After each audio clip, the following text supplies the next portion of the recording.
Thank you. Madam Clerk, first order of business. Oral communications.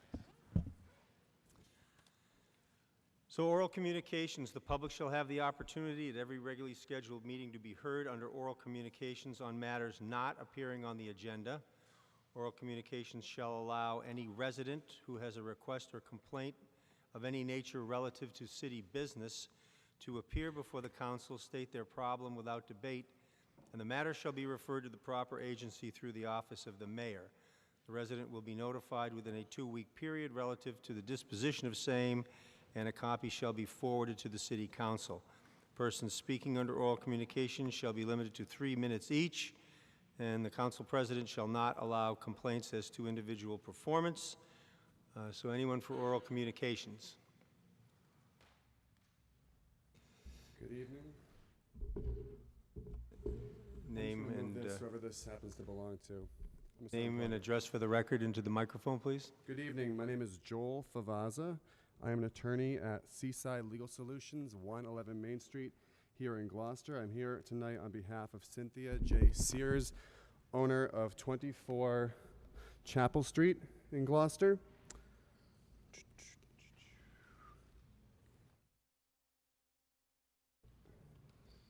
I've reached out to the mayor's office. I've reached out to the Ward 1 councilor about this. This is the Sears house. You'll see there's a small chain link fence. It's at the corner of Chapel Street and the Davis Street extension heading toward East Gloucester Elementary School. You'll see a stop sign at the corner of the sidewalk. That has been recently relocated to right against my client's fence. It's causing small children to use it to climb up onto their fence and then tightrope walk across the fence. When we first brought this up, the response we got from the city was the snow removal machinery can't get between the signpost and the fence post, so it's not going back there. Also, it gets hit by cars, plows, etc. Maybe you should build a taller fence. So this black fence you see in the picture is the taller fence that my clients bought with their own money at the suggestion of the city, and now it's just a higher fence that children climb onto and walk across. I'd like to just quickly point out there are 4 stop signs at this intersection. The machinery can't get through that stop sign corner. The machinery can't get through that stop sign, fire hydrant in corner, but I'm told it can get through this one on the opposite side. So the solutions we're getting now are, well, maybe there won't be a school down there in a few more years and this problem will solve itself. My client finds those all wholly unacceptable and wants everyone in the city to be on alert that they're doing what they can to prevent this, but someone is going to get hurt climbing this fence, walking along this fence to or from the East Gloucester School. And my client is desperately hoping somebody in the city will take notice of this and work to prevent one of these kids getting hurt. This is what we call in the legal industry an attractive nuisance. Thank you. Thanks, Joel. Anyone else for oral communication on matters not appearing on our agenda tonight? Hello, Brenda Malloy, 43 Rocky Neck Ave. I'd like to request that the sidewalks on Rocky Neck get painted, please. The crosswalks, they were not painted last year at all, and I witnessed a handicapped person trying to access the sidewalk, but a car had parked on the crosswalk, not seeing that the crosswalk was there, and it is a real issue for handicapped and for safety. Thank you. I also noticed that a lot of the markings aren't done downtown, so I'm not sure what the DPW is up to, but it's pretty lax everywhere, and it looks really bad midsummer. Okay, thank you. I think they're working on that on a rolling basis, but thank you for your comments. Anyone else for oral communication? Oral communication on matters not on our agenda tonight. You can speak to the microphone and identify yourself and on matters not on the agenda. Name and address for the record. Hello, I'm Patty Amaral, 14 Myrtle Square.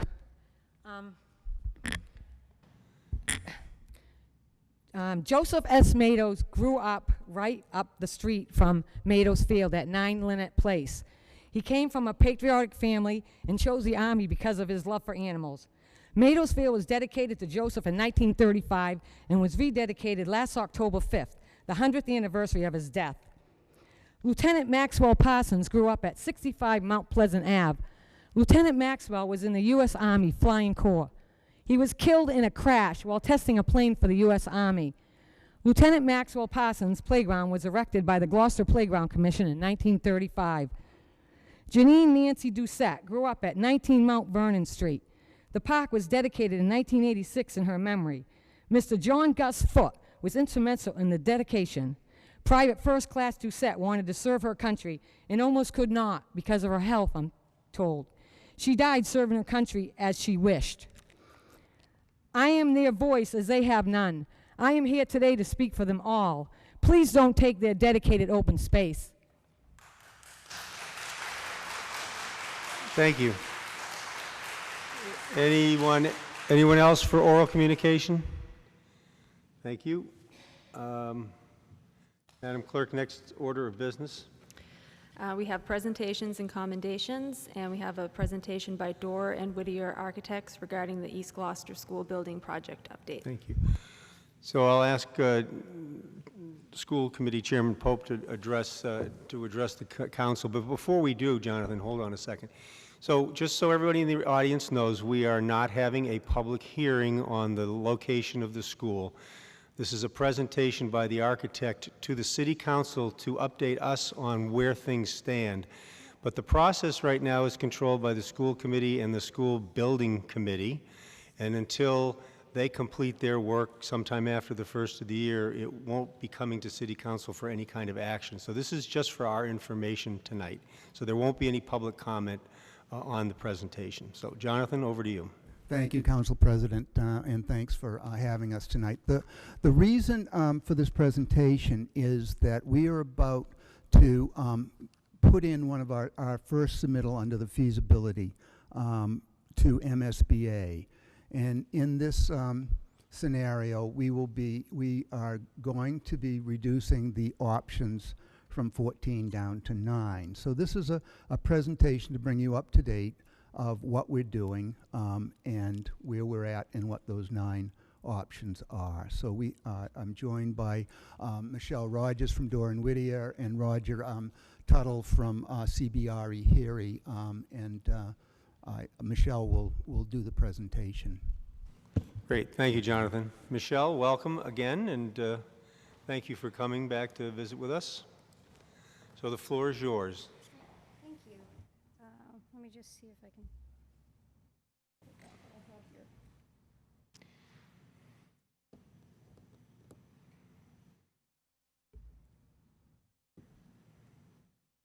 Maybe.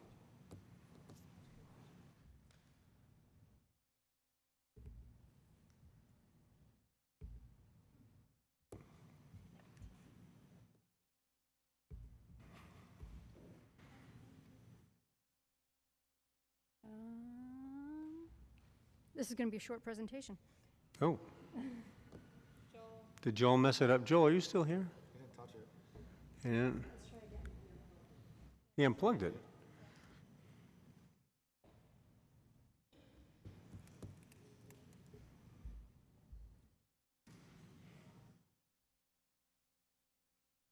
Sorry. No problem. Here we go.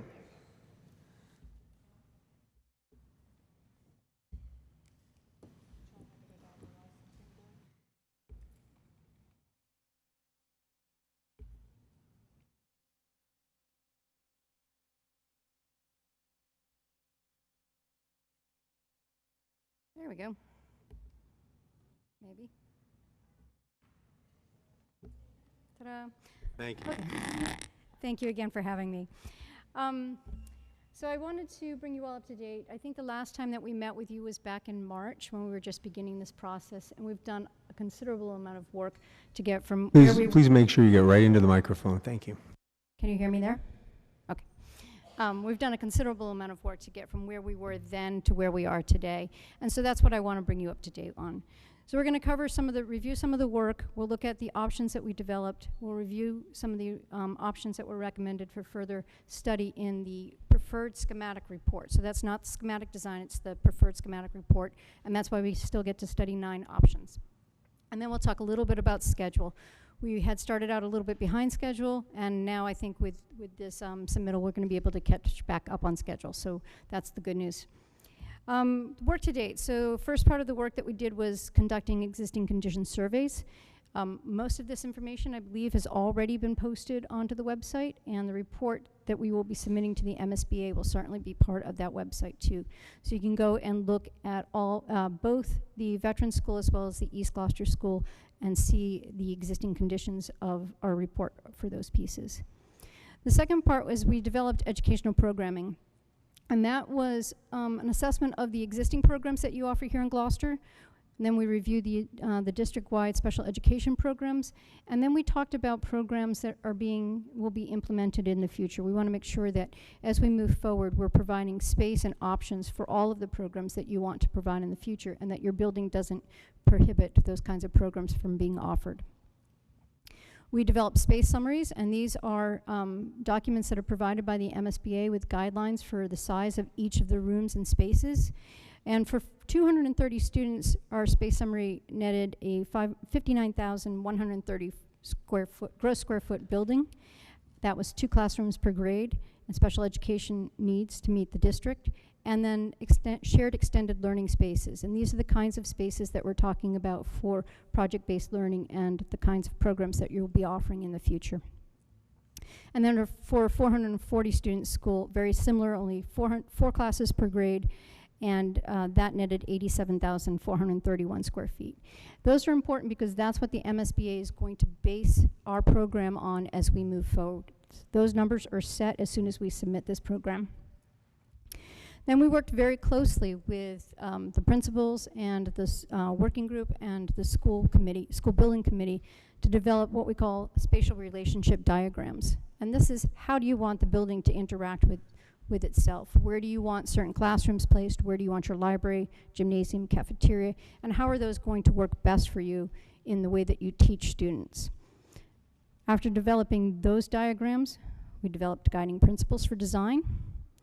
And then we worked on the space summary and developed evaluation criteria. This is the rules for how we're going to evaluate all of the options that we came up with. Did they meet the criteria that we set forward? Do they have the kind of spatial relationship that was requested through the groups? And do they meet the guiding principles that we had set forth? All of those evaluations, although you can't read it in this document, all of those are included in this document and are scored on a 1-to-5 ratio. We looked at then scoring these and then weighting the educational needs higher than the building itself. The site is made up of several different characteristics, including safety, and then the building design itself is at 30%. And then finally, we looked at the cost. So the cost, you can see here that 35 and 35 and 30 is 100%. So we wanted to make sure that before we even consider the cost of the building, we're first considering how does the building work for the city? And then finally, how much does it cost? And then if there's a difference between the costs of different options that rate close to the top, then you're going to be considering the cost. Finally, we started developing options. And so with the MSBA, when you're working with the MSBA, they set some guidelines. And one of them is, what would it cost to improve your building only? Just capital improvements only. And that's the baseline that they start from. So that's a CIP is capital improvements only. And then what would the cost of that be just to renovate that building? No additional students, no additional space, just renovation of that building.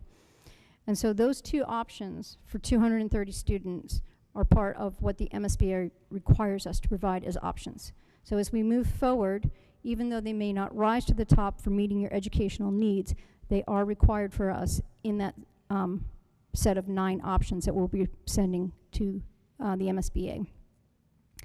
Then because they gave us 2 design enrollments, one for 230 students and one for a combined school of 440 students, they asked us to look at addition and renovations to meet those needs, and then options for new construction. So and on top of that, we also had 3 sites that we considered: the East Gloucester School site, the Veterans Memorial School site, and Schoolhouse Road site. And originally when we started, you may remember that we started calling this the Green Street site. That got very confusing because we are not accessing this site from Green Street. We would be coming in from Schoolhouse Road, and we'd have worked where there's been some work to secure the fact that we would be able to get an easement to do that from Schoolhouse Road. So the playground and pocket area that people have mentioned is not part of this program. We developed 14 options, and just to keep this a little bit clear, we color-coded them. So what was in yellow is on your East Gloucester School site, and what's in blue is on your veteran site, and what's in green is on your Schoolhouse Road site. These are the several options, and I'm going to go through them so you don't have to memorize all of this. So the A's are your capital improvements and renovations. Your B's are addition and renovations. C would be addition and renovations. D's would be a new school for 230 students. E's would be new school for 440 students. And then 2 options on the veterans school site, both of those for 440 students, and then 2 options on the Green Street and the Schoolhouse Road site. So on the East Gloucester site, we had some constraints that we learned about as we move forward in this program, and the yellow line that you see dividing the site here is a demarcation line where to the right of that is a dedicated and deeded open space playground, and therefore it is not available for us to build on. So any building that we needed to do had to happen to the west side of this site.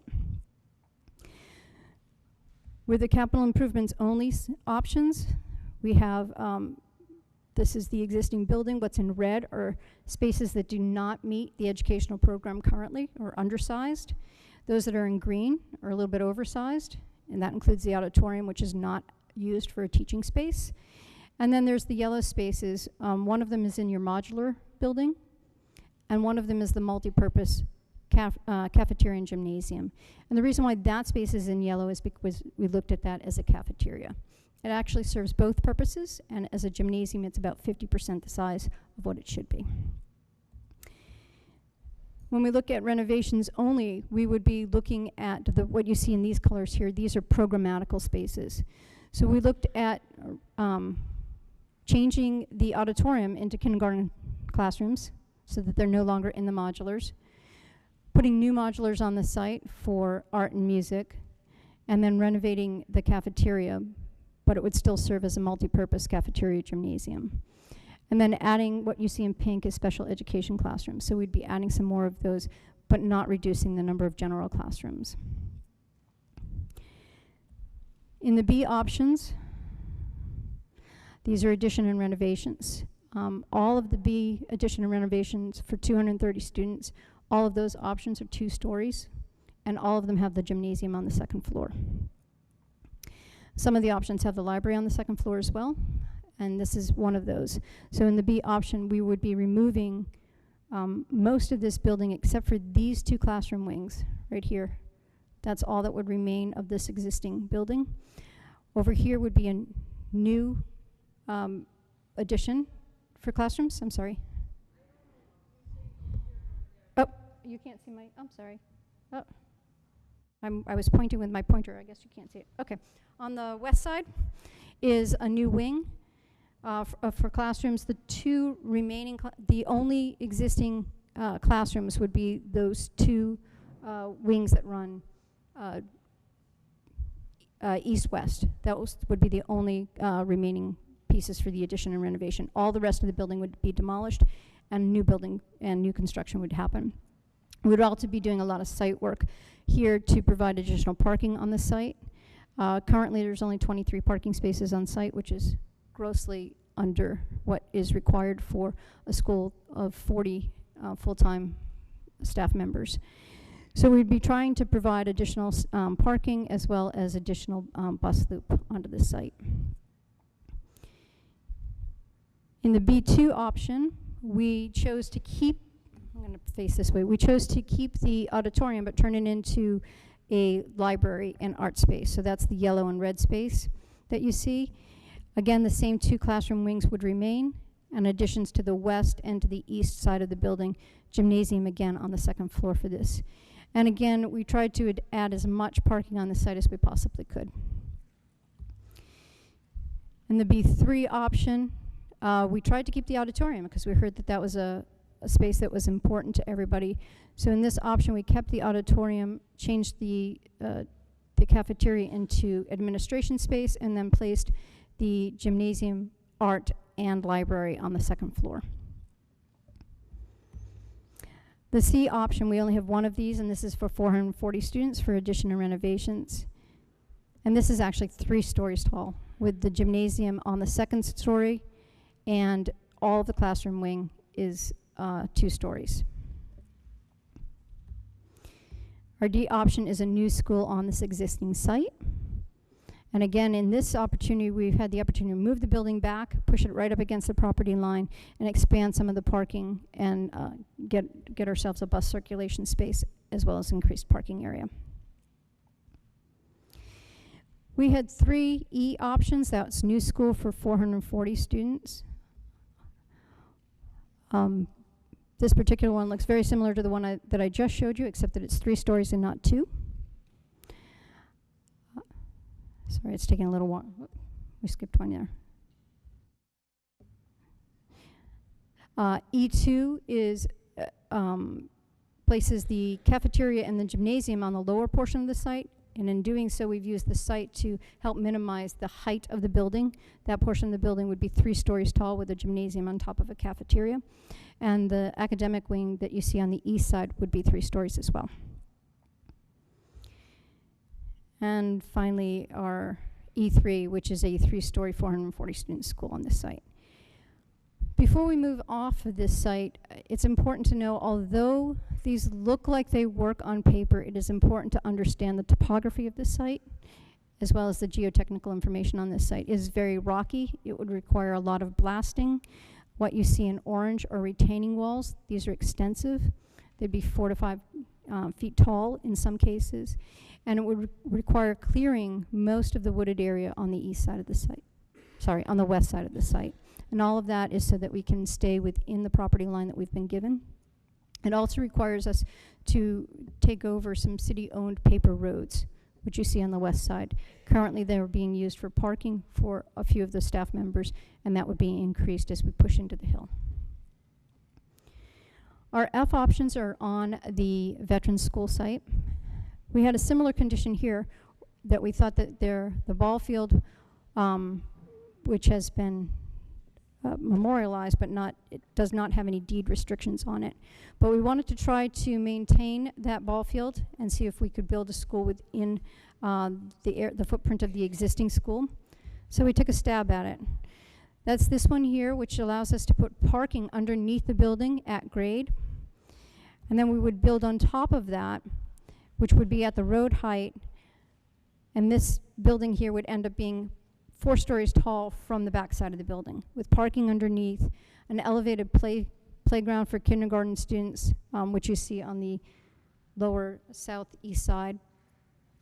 There's, to access the fields, the students would have to go down through the elevators or the staircase through the parking area and out to the field. This site would also require us to relocate the field, because you see that the field crosses that boundary line. So the field would have to be rotated in order to stay out of the building footprint.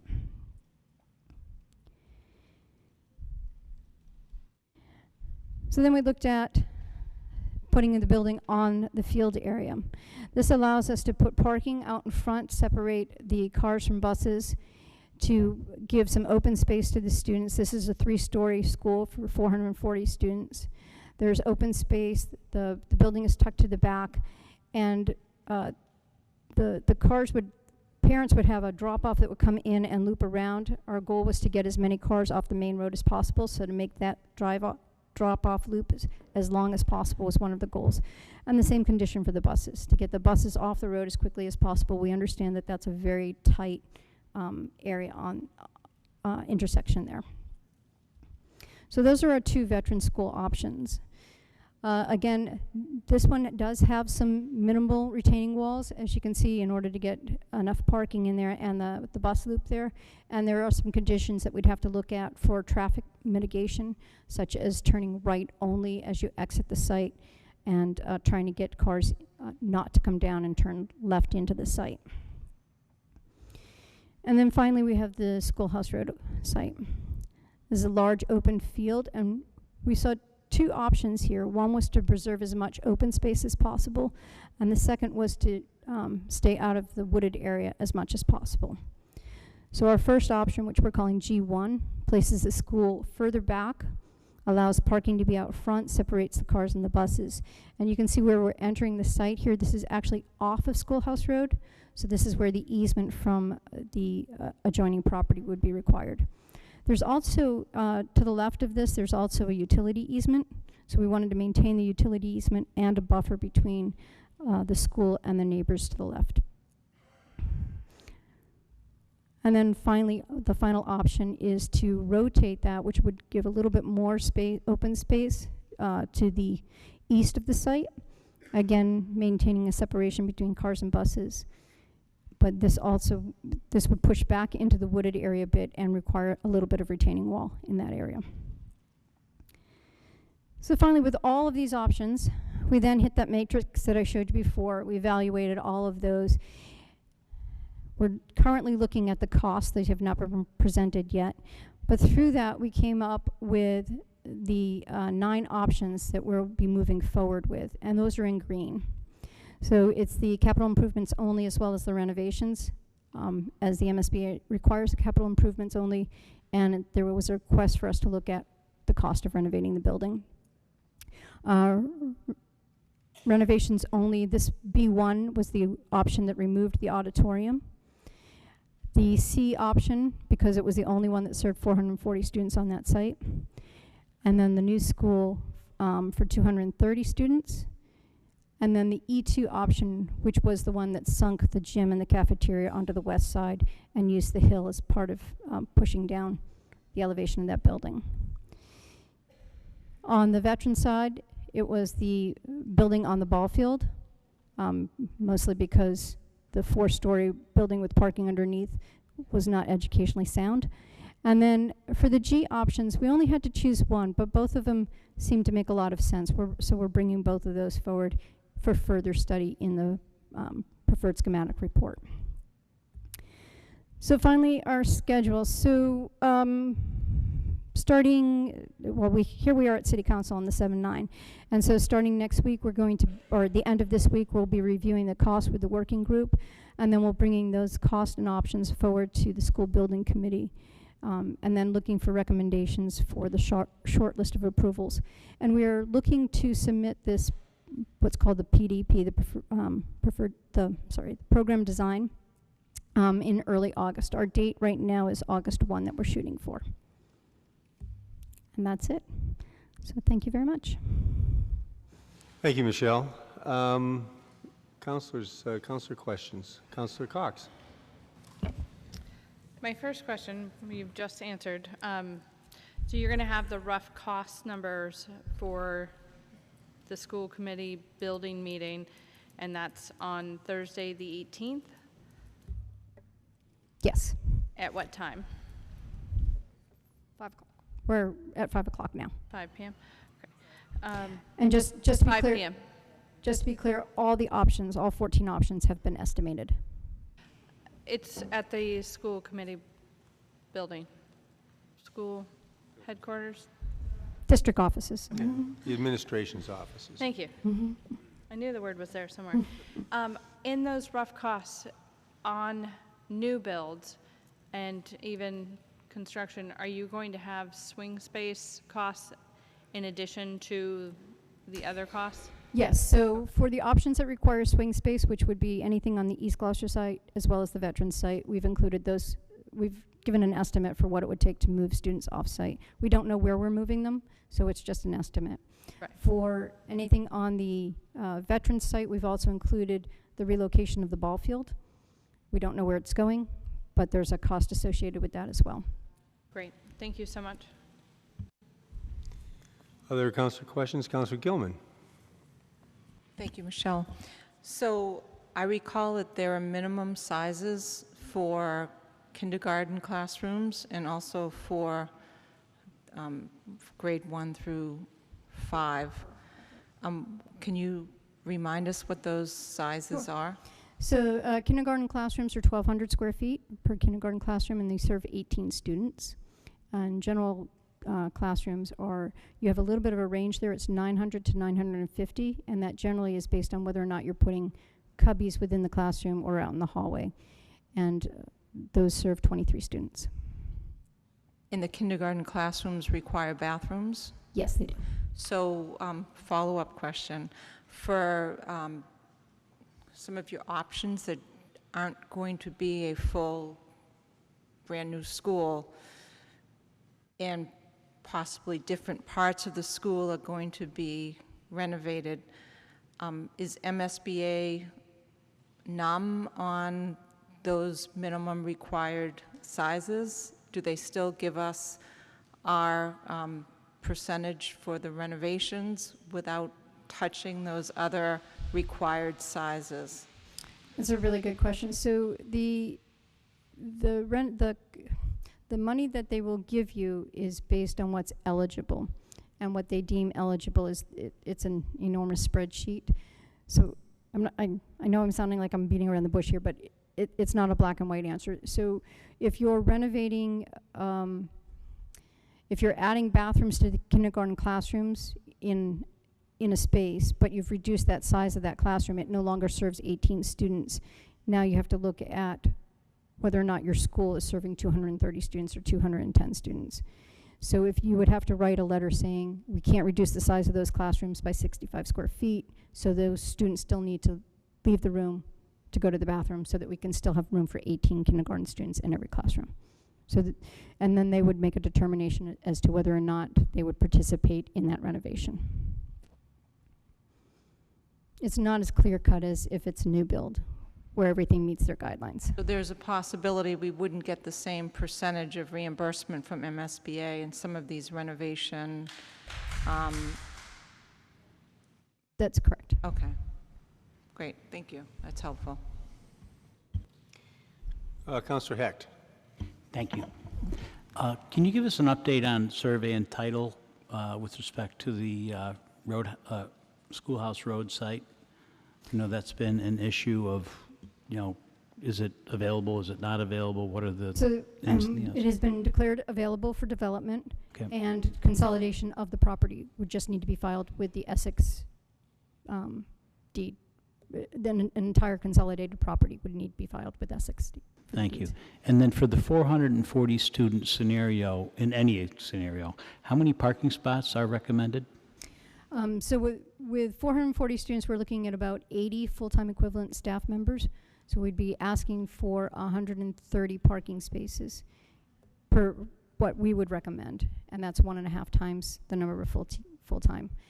The district itself, the city has bylaws that are greater than that and exceed that, so it would take a variant or a request for reduction in that in order to. And do you feel that 130 spots is satisfactory for events, concerts, games? So I mean, I'm just worried about what happened in West Parish, you know. So it meets the daily use of the building. We're not usually programming spaces for 1 or 2 time events. Usually if there's overflow parking, it's happening in bus loops, and which is what was supposed to happen at West Parish as well. There's parking available within the bus turnaround. There's parking available on the driveway. It was made so that it would be wide enough so that you could have 3 cars go past there. It would be the same situation here if we got reduction in parking. And what does the city require for parking if it's? 1 space per 500 square feet, so it would be closer to almost 200 parking spaces. Almost 200? Okay. 190, I think, is what we came up with. Thank you. Other councilors before we take round 2? Oh, Councilor O'Hara. Thank you. As far as bus movement, say East Gloucester with 440 students, how would that work, and would you anticipate any modifications to the Chapel Street extension area? So with the 440 students, we weren't able to get a bus loop onto the site for that particular option. So I'm sorry, we weren't able to get parent drop-off onto the site. So parents would still be dropping off on Chapel Street, and students would still be walking down the Davis Street extension. The buses, we factored 5 buses in, and they would have to stagger those buses with both their arrivals and departures, because the bus loop itself would not hold 5 buses all the way around. Thank you. Other councilor questions? Councilor Cox, you had another one. You guys touched upon it briefly when you were asking or answering Val Gilman's questions. When you present the rough costs, are you going to also show the percentage of reimbursement or no reimbursement at all on those, or will we know those yet? I'm going to look at your owner's project manager here. So I don't think the 3011 won't be fully developed next week. We'll have to go through one more round with that, but it is part of the PDP that gets submitted by August 1. So you'll be able to see it as a final document. But not next week. Next week it won't be developed by then. Because it's kind of hard to talk about costs and numbers when we don't know what we're going to get reimbursed, if at all. So your reimbursement rate will apply to any of the options that meet the educational program. So most of those are anything from B to G. Okay. Behind you. Mr. Dunn. Yes, sir. Thank you very much. Just to elucidate a little bit more on that, we're still very early on in developing the cost numbers. There's a number of things that MSBA rates in terms of their reimbursement. So there's basically a number of costs that are not reimbursable. Right. So even though the stated rate might be 59%, it's 59% of reimbursable costs. And there's a whole number of things that are not reimbursable. So this is still early on in this. There's a maximum per square footage reimbursement. So if you go beyond that, it's 100% on us. So for example, West Parish was, again, the 59% reimbursement, but in actuality, it was really closer to 30%. Right. My point, John, is that we're going to be making these presentations, and we're making them slowly, and I know this is a process, but it's very hard to communicate the cost and, what is the better route. It could be the complete new build, but yes, no, I agree. And numbers when we don't have them. Yes, and it will become clearer as we take a look at each individual project and the costs thereof. So we'll be able to take some reasonable estimates of what is going to be reimbursable and what is not. Right. Okay. And one quick question. On your presentation, the parking, the plus or minus, does that mean total or in addition to what's already there? That would be total. Okay. And I just wanted to comment one more time about the cost. It's an order of magnitude at this point in time, so if you're applying the same methodology across the board, you're still looking at a comparative number. So, X may be, 2 times more expensive than Y. It will always be 2 times more expensive than Y, even with the MSBA reimbursements. Okay. Great. Thank you. Thank you, Councilor. Any other councilor questions? So just for our own edification, this is an ongoing process, and we'll have plenty of opportunity as the school building committee winnows its way through this process.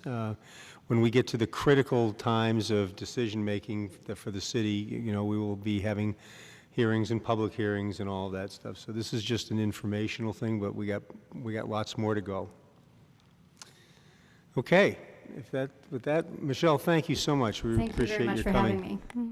All right, next order of business, Madam Clerk. Confirmation of new appointments. Do we have? No, there are none. None. Then? The consent agenda. Okay, the consent agenda. Any counselor wanting to take anything off the consent agenda? Probably the shortest consent agenda we've had for Counselor Memhard, yes? Mike, please. I could take information only, item number 1 off. Okay. And Councilor Cox? Mayor's report, item number 1. Okay. Anybody else? So with those removals, do I have a motion to move and second? All those in favor say aye. Aye. Okay. Councilor Memhard first.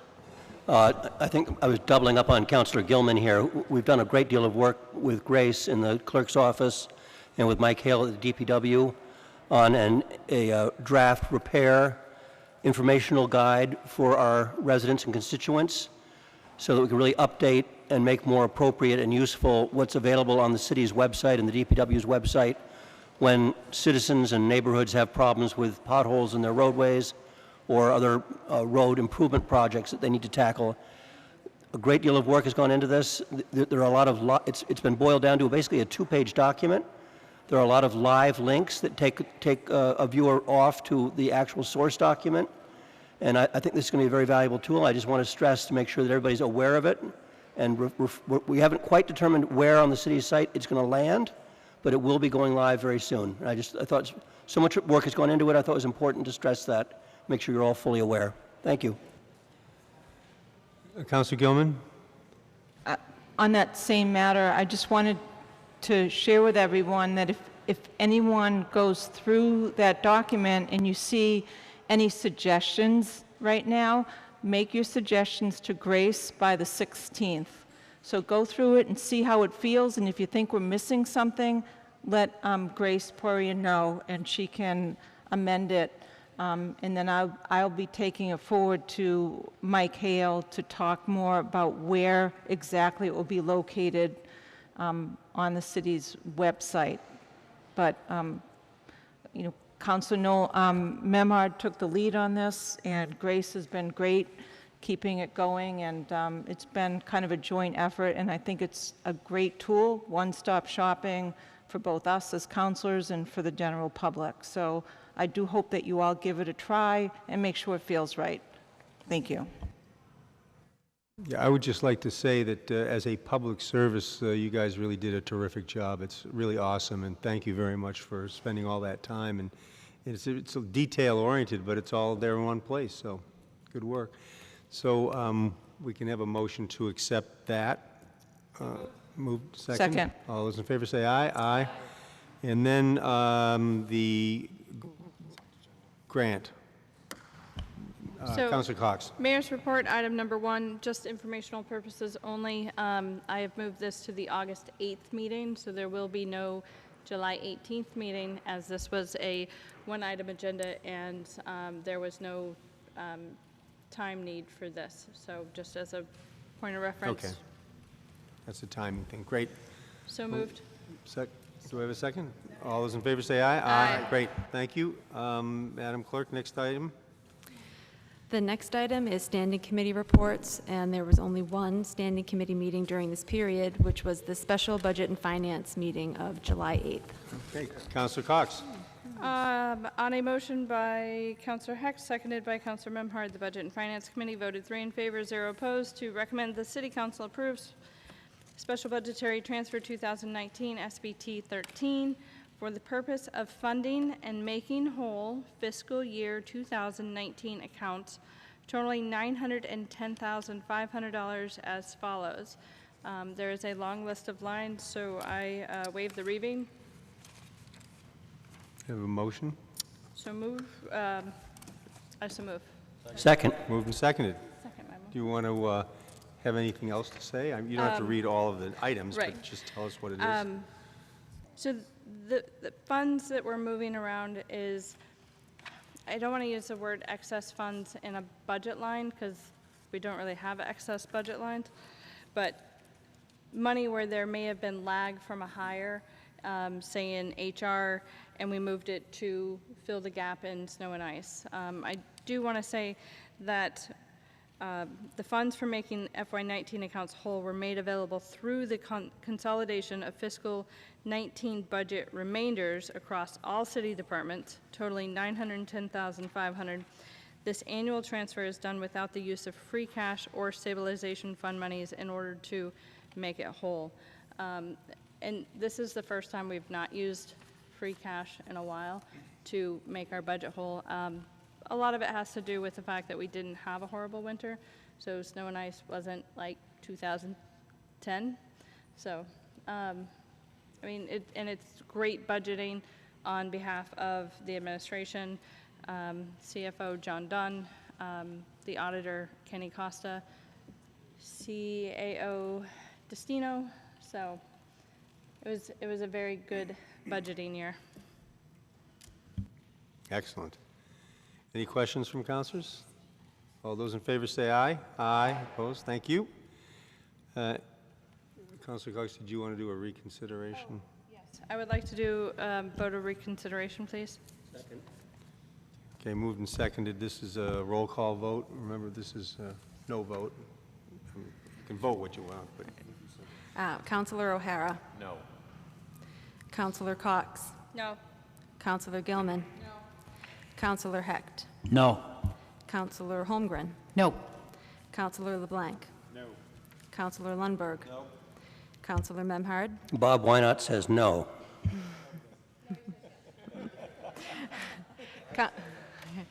Councilor Nolan. No. Okay, the vote is 0 in favor, 9 opposed. The motion fails. The motion to reconsider fails. Thank you. Okay, Madam Clerk, next, call the next order of business. Public hearings, public hearing 2019, number 39, loan order 2019, number 7, loan authorization request for the replacement of approximately 6,000 feet of water main along Englewood Road and abutting streets in Magnolia in the amount of $1,800,000. Open the public hearing and ask if anyone wishes to speak in favor.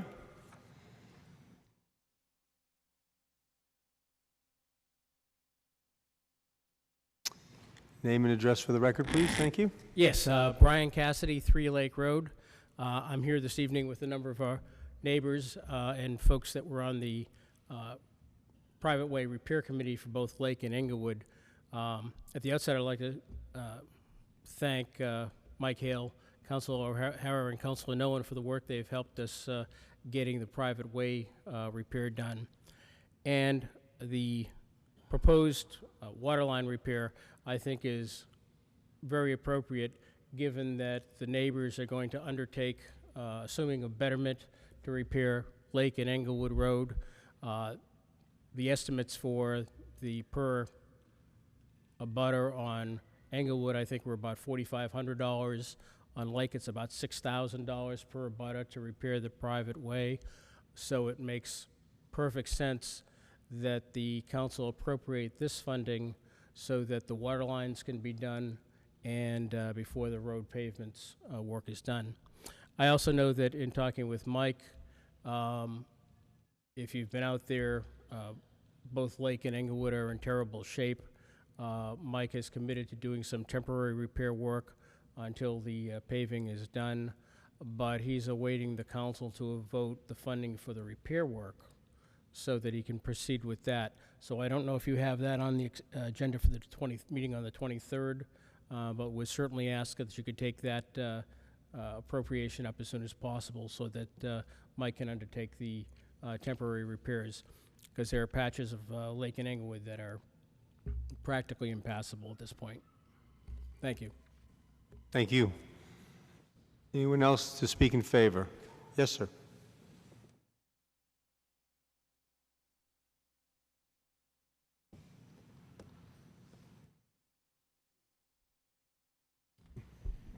Yeah, hi, Jim Muldowney, 40R Englewood Road, and I am in favor of the water main proposal for the neighborhood, and I think it'd be a great thing in conjunction with the new road betterment that we've voted on, and we're obviously very concerned that if we build a new road and it was just a Band-Aid repair of the water main system, then we could have a main break and all of a sudden you're digging and violating the integrity of a brand new road. So we're very glad for Mike Hale and everyone here that's contributed to bringing it this far, and we hope that it does pass. And I see the motto under the beautiful mural there behind you: build not for today alone, but for tomorrow as well. And we think this would be a good example of that. Thank you. Thank you, Jim. Thanks for speaking. Anyone else to speak in favor?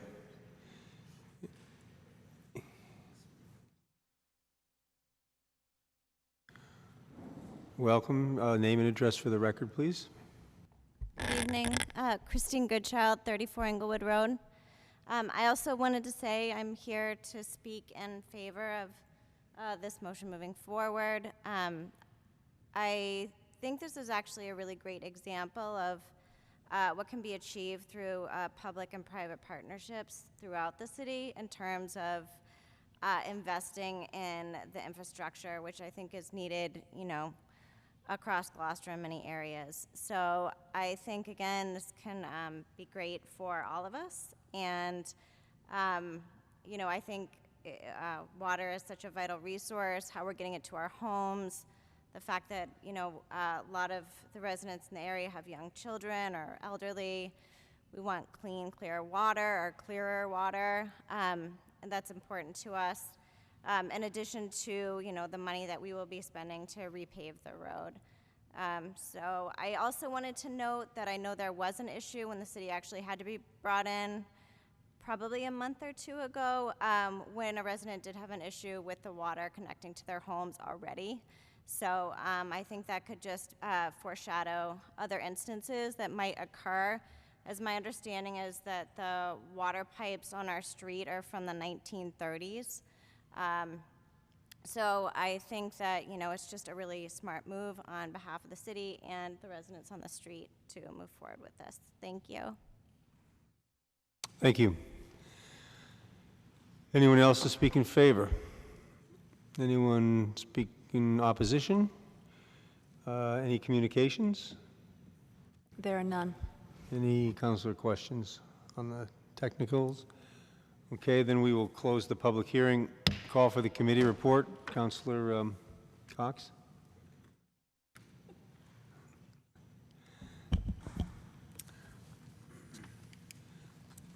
Sorry.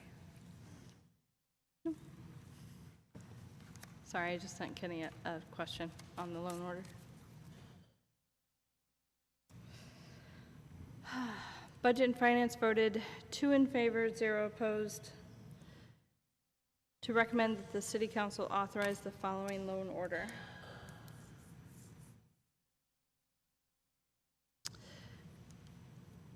That the City of Gloucester appropriates $1,800,000 to pay costs of installation of replacement water mains, hydrants, and valves along Englewood Road and abutting streets, including costs incidental or related thereto, and I so move. Second. Moved and seconded. Anything to add to what we've already heard? No. Okay. So any other councilor comments or questions? Councilor Gilman? I'd just like to, if you would share what your question was, just so we all know what your question was to our auditor, it would be great. Thank you. I asked him if I could be brief in the motion and not read the entire thing. Are you happy? I'm very happy. Okay. Yes, Councilor. That took up all Councilor the time. I could LeBlanc. have read the whole motion. Go ahead, Councilor LeBlanc. Thank you. I just want to echo what the woman that came up here, collaboration between public and private partnership. This is a perfect example of what we can do as a team. So I think a lot more neighborhoods and streets should use this as a model, and we can work together to achieve newer roads, newer water, sewer lines and valves and hydrants. So kudos to the residents for being on board, and Jamie and Sean for orchestrating this, and the DPW director and the administration. So this is, I'm going to support this tonight. I think this is great. Thank you. Anyone else? Councilor O'Hara. I just want to thank Mike Hale. He's been great. This is just one of a few that have gone forward. Councilor Memhard, I know Councilor Gilman has had in her ward, but Mike has been very good as far as explaining to the constituents the process. Obviously, it's very convoluted, can be very painful, but the finished product, I think, is proven. And I think this will just complement the roadway reconstruction. Councilor Nolan, Councilor Memhard, I participated in the meetings in the neighborhood. They're very lengthy, takes multiple meetings to educate everybody on the process and the scheduling of trying to make a road reconstructed. This will be no different. Obviously, implementing a full water line replacement, there'll be some discomfort for people, but the finished product, I think, will be well worth the wait and well worth a little bit of aggravation that will happen.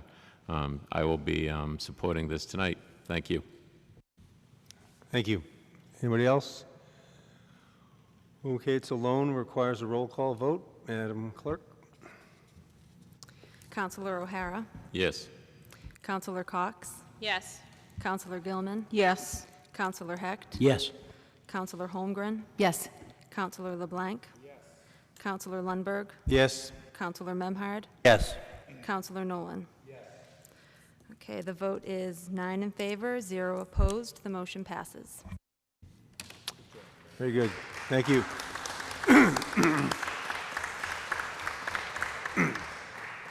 Okay, next order of business, Madam Clerk. Next is for council vote, the motion for reconsideration by Councilors Cox and Gilman. City Council vote of June 25th, 2019, regarding the amendment to GCO Chapter 9, Trash, Recycling, and Litter, by adding Article 3, Prohibition on Single-Use Plastic Straw, Stir Stick, and Hot Stopper. Thank you. So you'll recall we voted on this at our last meeting, and we passed this addition. The next day, before the 24-hour period, Councilor Gilman and Councilor Cox asked for reconsideration, which is what is before us now. So the first thing we have to do as a council is to vote to reconsider, and according to our parliamentary rules, it's the same kind of a vote as we voted before, which is just a simple majority. So all those in favor of reconsidering, say aye. Aye. Anybody opposed? Okay, now it's on the table. Also, because of the motion to consider, we can consider the whole item, not just the discussion we had about the exceptions. What we can do, if we can entertain a motion to refer this back to O&A, which is moved and seconded. All those in favor say aye. Aye. Back to O&A. Thank you. Next order of business, Madam Clerk.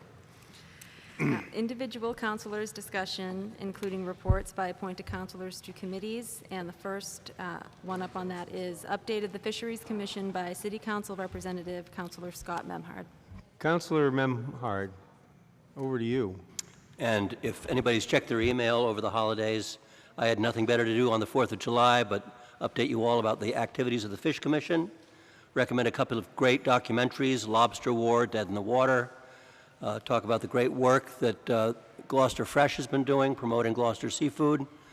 One of the interesting wrinkles that Gloucester's confronting is the impacts of Chinese tariffs on our lobster exports, and there's been an article about that in the Gloucester Times, but it all comes home. But the Gloucester Fish Commission is doing good work under Mark Ring and Al Catone, and we continue to do so. Thank you. So, FYI, I got an email from Ann Margaret tonight, maybe some of the rest of you did, that tomorrow night on Greater Boston, which is Channel 2 at 7 p.m., there's going to be a segment on lobster tariffs with Ann Margaret apparently on the waterfront. So you might want to check that out if you care to. Anything else from the fisheries? Thank you. Okay, Councilor Gilman, update on the Council of Aging. Thank you, Councilor. So at our recent Council on Aging meeting, we discussed a new grant that we've received. It's a regional grant. It's called the Regional Compact Grant for Seniors. And the project is aimed to expand regional transportation for seniors to improve health outcomes through increased access to healthy food and physical activity while simultaneously reducing social isolation. It's a one-year project. It will improve efficiency across municipal borders, and it's specifically designed to eliminate transportation barriers and the cost burden for low-income seniors age 65 and in Cape Ann region. So each of the 4 Cape Ann communities, Manchester, Essex, Ipswich, and Gloucester, Rockport, Essex, and Manchester, are working together, and we're each been asked to determine the best way to provide this increased transportation service with the assistance of a regional project coordinator based in the Gloucester Health Department. And that's Jennifer Donnelly, who works as a grant writer for this program. And each town will establish its own routes and schedule and contract with whichever transportation company that we choose, or if we use an in-house service. So what we discussed in the last meeting is that we wanted to have meetings at the 5 Gloucester Housing Authority locations to specifically get input from the seniors in terms of what type of venues they would like to be able to get to for either wellness and healthy living or food, getting healthy food. So we developed a survey, and I put it all in front of everyone. And the survey basically says, where do you get your groceries? Do you attend lunches at Rose Baker? Do you participate in Meals on Wheels? Do you receive supplemental nutrition assistance program benefits or SNAP? If you receive SNAP benefits, do you know about the Healthy Incentives Program? Do you currently visit any of the following to get food? It includes places like the Open Door, Cape Ann Farmers Market. What grocery stores do you prefer to go to? Do you currently participate in regular physical activities?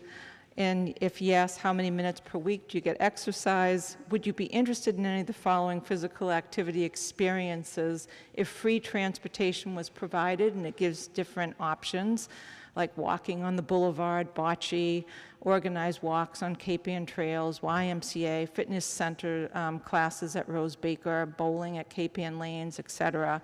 And then it asks some optional questions. It's a anonymous survey on the types of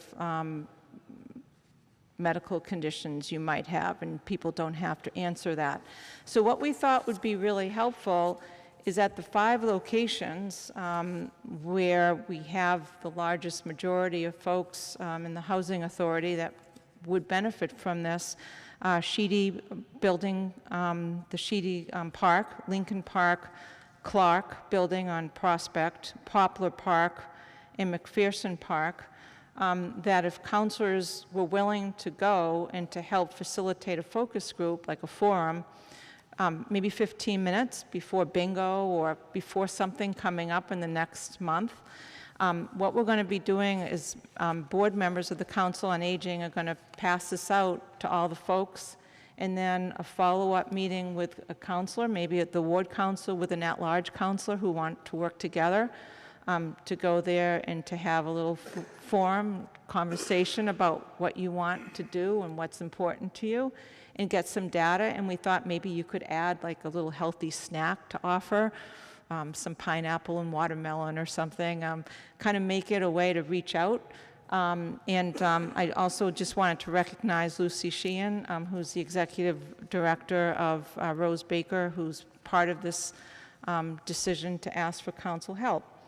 So, I'd be very willing to do Poplar Park. That's in my ward. I'd love an at-large counselor to join me if you were willing. And I'm just asking, we would like to ask all of you, if any of you would like to sign up to do one of these locations, and a second counselor can help. We're just trying to be more visible to our seniors and to get to the location where they live, and help get their ideas of where they'd like to see transportation to, whether it be exercise or healthy eating. And that will just help us have more significant data so we can organize our transportation, which is grant funded. So it's kind of a lot, I'm sorry to go on and on, but it's exciting. And there are some examples also in front of you, and if you see that and you have things that you feel like we should add to the list, please do. And so I'd love to hear from any of you if anyone wants to take one of these locations, and if there's a second counselor that would like to do it. Councilor Holmgren, which one would you like? Okay. Okay, great. Anyone else have one in their area, or? You need to get permission from the Housing Authority to be there first, so. We already I think have. If you provide us with dates for options, that would probably be better. I can do that. 'Cause Like, Dave, I'm off on Wednesday, so I'm Okay. totally willing to do something in the afternoon on a Wednesday or morning. Okay. All right, that's a good idea, because Dave Holden has approved it conceptually. He thinks it's a really good idea. Right. And he'd love to have us help. So that would be easy for me to get some dates, maybe an event that they're having. You know, if it's bingo night, everyone's going to be there, and we can do a little 15-minute session before bingo or something. They do bingo over at McPherson. Well, they used to. I used to go over there all the time, so. Yeah, I don't know if they're still doing it. construction going on in both Sheedy and McPherson, so we might be a little bit restricted to what we can do there, but, so if I get some dates, I'll just come back to you and see if you could get, I'd love to see 2 of us at every location. I think the seniors would love it, and it would be a nice way to be visible and hear from the seniors what they would like, where they would like to get transportation to. So I think it's a good community. Ken has 3 senior centers in that, so I'm sure he'll be super excited to sign up. But he can't give his sheet cake with the buttercream frosting if this is all about healthy eating. So we'll have to think of something different. I put my face on something else. Maybe strawberry shortcake with low-cal whipped cream. I'm not sure, but something healthy. Great, Anyway, thank you very Great, much. Great effort, Thank great you, Lucy, idea. for Thank you. staying. Okay, thank you, Lucy. Okay, Madam Clerk, next order of business. Councilors' request to the mayor. Start with Councilor Heck. Councilor Gilman. I had a couple of no requests to the mayor. Just want to let everybody know about Community Safety Day on this Saturday, the 13th, 10 to 2 at Harbor Loop, and it's to raise money for Cops for Kids, which supports children with cancer. And it's a wonderful day for those who might be listening.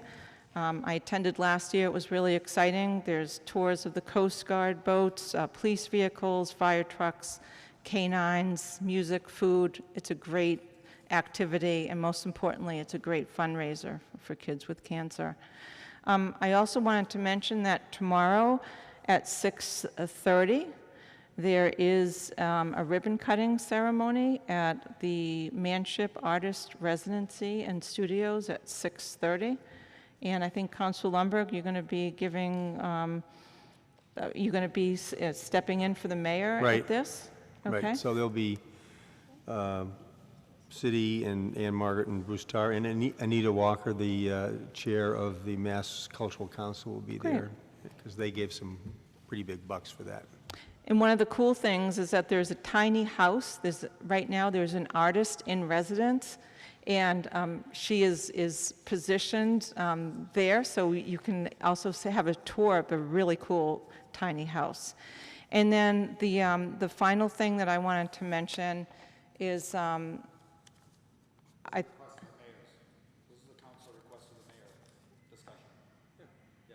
Oh.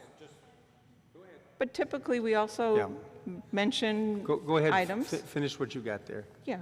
Yeah. So I just wanted to mention to everyone that, you know, we continue to hear from the progress, we want to hear from the progress of the accident that occurred in the quarries this weekend, and that I'm working with the DPW, the police, and the fire department to make sure that we're looking at overall safety issues and working closely with the neighborhood groups on what's happening up in the quarries. And I just wanted to let you know that, and that's all I have. Thank So you. thank you very much. Thank you. Councilor O'Hara?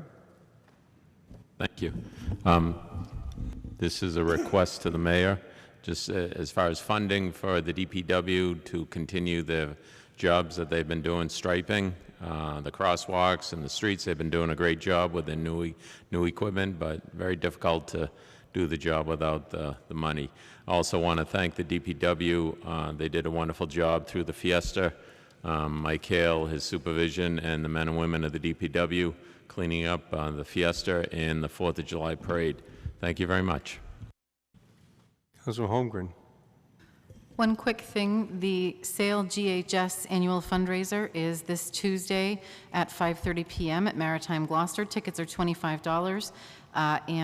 The SAIL GHS team is 10-0 undefeated again this season. So you can go and meet the sailors, coaches, and directors and enjoy refreshments and a silent auction with a cash bar. Thank you. Thank you. Councilor Memhard?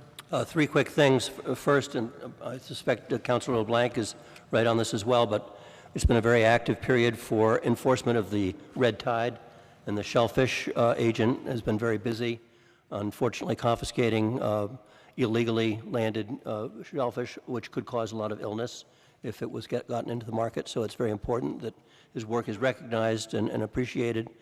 The DPW has been working with the mayor, and we have some new guardrails going in at the parking area on Niles Beach, which will help people from driving over the wall into the beach, which never happens, but we don't go in.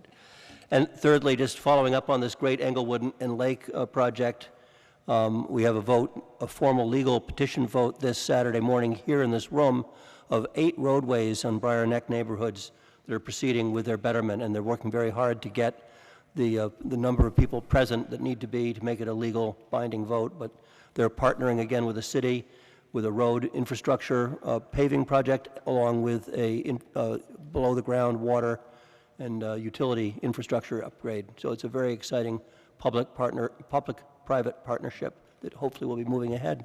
Thank you. Thank you. Good work. Councilor Nolan? Councilor Cox? I want to remind everybody about the block party this Saturday. And then the chamber auction is next Thursday, which is in a direct conflict with the school presentation that will be made, unfortunately. I only have one request to the mayor. I'm not sure if anybody's noticed, but we're a fishing town, and fishing starts before 9 a.m. And when we have this giant parking lot right down on the water that doesn't collect money before 9 a.m., we have a problem. 2 years ago, I asked for a solution to this, and we still don't have one, and we still invite people in to go out on fishing trips or whale watches that leave before 9, and they're getting parking tickets. That is not the impression that we want to give this of the city, and I would expect that this should have been taken care of by now. So there was a rash of tickets this morning, and it just does not make us look good. Good point. Councilor LeBlanc? Yes, I have a request not only for the mayor, but for the city councilor and residents of Gloucester. Councilor Memhard talked about the red tide. It's expected to be several more weeks. These people are looking for some part-time positions that we can provide for them, so they're not looking for jobs that they have to quit when the shellfish industry opens back up.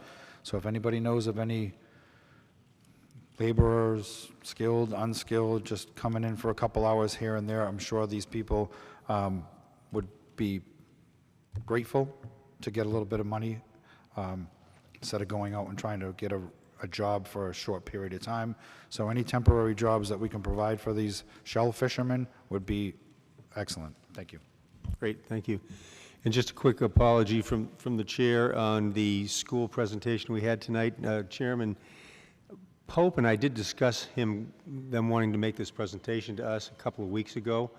Maybe I missed his request for a specific date. Anyway, he went and scheduled them for tonight. I didn't know about it, obviously, until I read about it in the paper. And guess what? The reporter didn't bother to call me and say, "Are you guys have this on your agenda?" He just put it in there. So apologies that it appeared as it did, but we we got it done, so there you go. Motion to adjourn?